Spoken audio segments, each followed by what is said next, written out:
Hey everyone, Mr. G again. Welcome back to the EV3 workshop.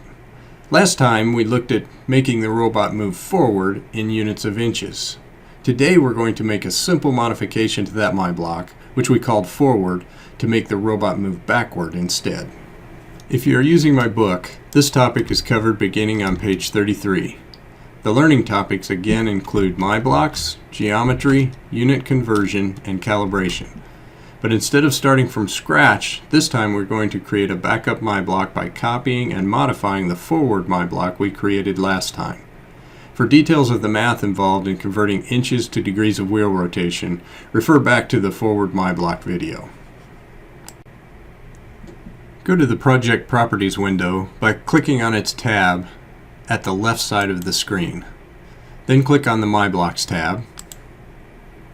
Your forward MyBlock should be listed. Select it, click Copy at the bottom, then click Paste to create a copy named Forward 2. Double-click on Forward 2 to open the new MyBlock.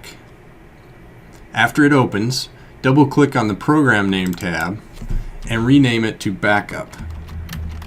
That's what we'll call it. We are almost done.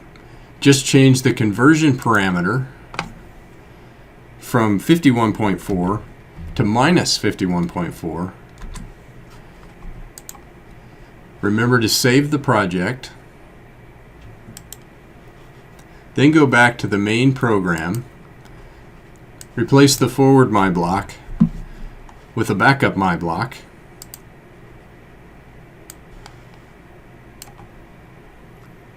And try it out. The final commented program should look something like this. Happy programming!